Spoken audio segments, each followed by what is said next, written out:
E aí, pessoal? Prontos para mais um mergulho profundo?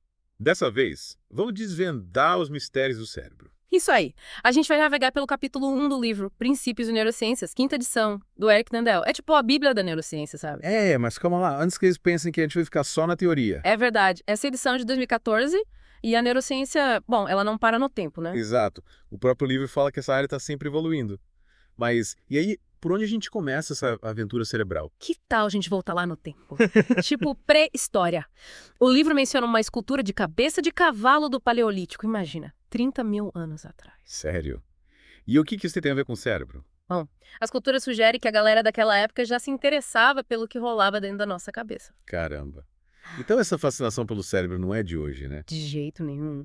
Filósofos, cientistas, todo mundo sempre quis entender como o cérebro funciona, como ele faz a gente pensar, sentir, agir. É tipo, o que nos torna humanos, né? Exatamente. E para a gente começar a decifrar esse código, a gente precisa entender como o cérebro é organizado. E por falar em organização, o capítulo tem um monte de ilustrações, né? É verdade. Duas que me chamaram a atenção foram aquelas que mostram o cérebro, tipo, de um jeito simplificado, Uhum. e a imagem da ressonância magnética. Dá pra ver direitinho os hemisférios cerebrais, o cerebelo, o tronco encefálico. Os lobos frontal, parietal, temporal, occipital. É, tudo organizadinho. É como se fosse um mapa da nossa mente. E Ah. cada região tem sua função, sabe? Tipo, departamentos especializados.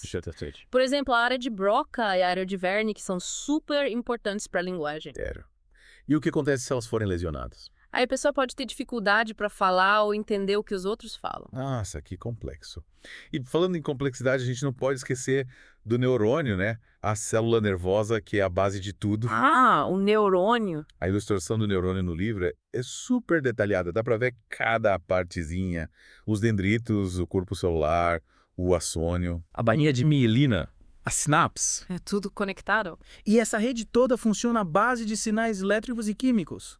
É incrível! Me explica melhor como funciona essa comunicação. Imagina só, o sinal elétrico viaja pelo axônio, tipo um impulso. Aí quando ele chega na sinapse, O que acontece? ele libera substâncias químicas que ativam o próximo neurônio. Então é tipo um dominó. Exatamente. Cada peça transmitindo a informação para a próxima. Que legal. Mas e a genética? Os genes influenciam nisso tudo. Com certeza. O capítulo fala bastante da influência dos genes no nosso comportamento. Tem até uma ilustração da estrutura do DNA e explicação sobre mutações. É eterna discussão, né? Genética versus ambiente. Pois é. Nossos genes meio que dão um manual de instruções para o desenvolvimento do cérebro, mas o ambiente também molda a gente. Tipo, a gente nasce com uma predisposição para certas coisas, mas as experiências da vida também influenciam. Exatamente. É como uma receita de bolo, sabe? Você tem os ingredientes, mas a forma como você mistura, o tempo de forno. Influencia no resultado final. Isso. O estudo com gêmeos monozigóticos e dizigóticos que o livro mostra ajuda a entender essa relação complexa. Falando em entender como os neurônios trabalham juntos, o livro usa o exemplo do arco reflexo, né? É verdade. E tem uma ilustração bem legal que mostra isso. É um exemplo simples, mas que mostra como os neurônios se conectam para gerar um comportamento, tipo um estímulo sensorial ativa o neurônio. Aí esse neurônio manda a informação para a medula espinhal. Que ativa o neurônio motor, que faz o músculo se contrair. Nossa,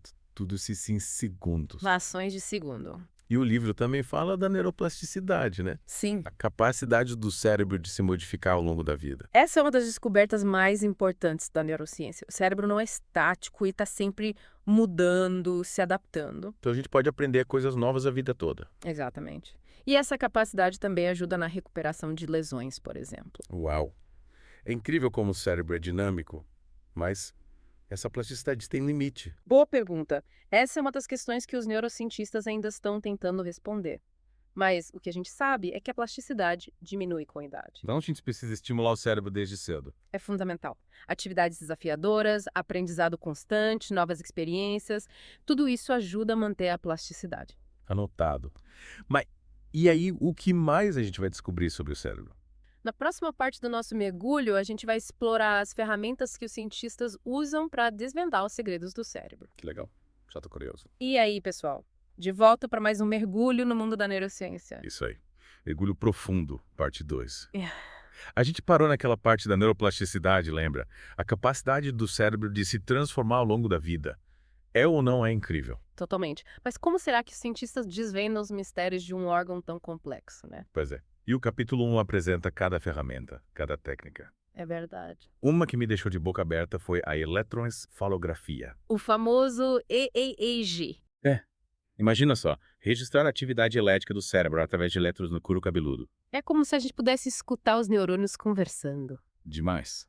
E o que mais a gente consegue descobrir com EEG? Muita coisa. Dá para identificar padrões de ondas cerebrais que indicam o estado mental da pessoa, tipo se ela tá dormindo ou acordada. Sério? Até se ela tá tendo uma crise epiléptica.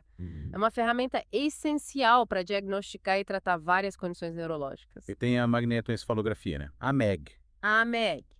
Essa é ainda mais precisa que o EEG. Por quê? Porque ela detecta os campos magnéticos gerados pelos neurônios e esses campos eles não são distorcidos pelos tecidos do crânio. Entendi. Com a MEG, os cientistas conseguem uma visão super detalhada da atividade cerebral. É como se estivessem vendo um mapa 3D da mente em ação. Nossa, que incrível.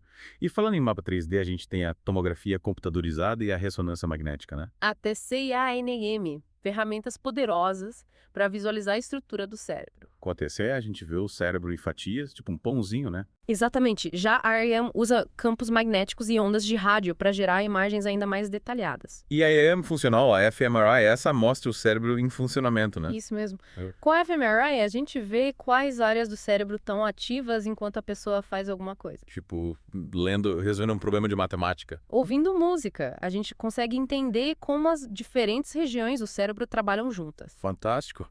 E para fechar esse tour pelas ferramentas da neurociência, o livro menciona a estimulação magnética transcraniana. A TMS, uma técnica que usa pulsos magnéticos para ativar ou inibir áreas específicas do cérebro. Que interessante. Para que serve isso? Ela tem um potencial enorme, tanto para pesquisa quanto para tratamento de doenças neurológicas e psiquiátricas. Deve ser incrível poder desligar uma área do cérebro e ver o que acontece, né? É como se a gente pudesse fazer experimentos controlados para entender a função de cada região. É fascinante. Com tanta tecnologia avançada, será que a gente já sabe tudo sobre o cérebro? Ah, meu amigo, ainda temos muito que descobrir. O cérebro humano é um dos sistemas mais complexos do universo. Verdade? Mas com cada nova descoberta, com cada nova ferramenta, a gente se aproxima um pouco mais de desvendar os segredos da nossa mente. E você aí, qual dessas ferramentas te deixou mais curioso? Conta pra gente nos comentários. E não perca a última parte do nosso mergulho, onde vamos explorar como a informação genética molda esse órgão incrível que é o nosso cérebro. E aí, pessoal? Última parte do nosso mergulho no capítulo 1 de Princípios de Neurociências. E a gente viu tanta coisa, né? A estrutura do cérebro, as ferramentas que os cientistas usam. E agora, para finalizar com chave de ouro, a gente vai explorar como a informação genética molda esse órgão tão complexo. Que tal? Bora lá. É incrível pensar que o nosso DNA, sabe aquele código genético? Sim. Ele carrega as instruções para construir e fazer o nosso cérebro funcionar.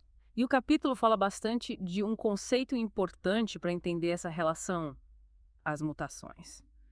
Lembra? Com certeza. É. Aquele 431. Ele explica que as mutações são tipo errinhos que acontecem na hora da replicação do DNA. Isso.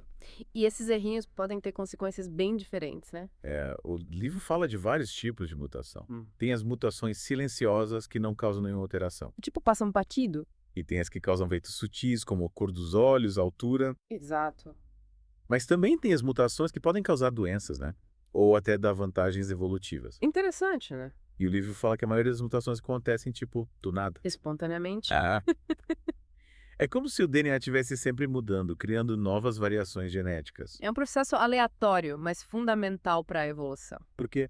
Porque as mutações geram diversidade genética que permite que os organismos se adaptem, sabe, às mudanças do ambiente. Entendi. É como um jogo de azar. É isso aí. Às vezes a gente ganha, às vezes a gente perde. Mas as mutações também podem ser causadas por fatores externos, né? Sim, verdade. Tipo radiação, produtos químicos. O livro fala que a frequência dessas mutações induzidas varia muito. Depende do organismo, do tipo de agente mutagênico. É por isso que é importante a gente se cuidar, né? Com certeza. Evitar substâncias tóxicas, radiação desnecessária. Proteger nosso DNA. E falando em mutações que causam doenças, o livro cita a síndrome de Down, Verdade. que é causada por uma cópia extra do cromossomo 21. É um exemplo de como a genética influencia nosso cérebro e nosso corpo. E mostra como a alteração genética pode ter um impacto enorme na vida da pessoa, né? Sim. A síndrome de Down é um desafio para a ciência, para a sociedade. E exige um olhar humano e inclusivo para garantir a qualidade de vida dessas pessoas. Sem dúvida. Mas é importante lembrar que nem toda mutação é ruim, né? Exato. O livro fala que algumas podem ser benéficas, ajudando os organismos a se adaptarem melhor ao ambiente. Uma mutação faz parte da vida, né? É um processo natural e essencial para a evolução. Sem mutação, não haveria diversidade, não haveria gente. Que legal. É a beleza da imperfeição, né? É isso aí. Bom, pessoal, com essa reflexão a gente encerra nosso mergulho no capítulo 1 de Princípios de Neurociências. Ufa, que jornada! Vimos como o cérebro é estruturado, como os cientistas o estudam. A influência da genética, a neuroplasticidade. Nossa, quanta coisa. Esperamos que vocês tenham curtido essa viagem pelo mundo da neurociência. O cérebro humano é incrível, né? Totalmente. E a gente te convida a continuar explorando esse universo com a gente. Fique ligado nos próximos mergulhos. Até a próxima! Tchau, tchau.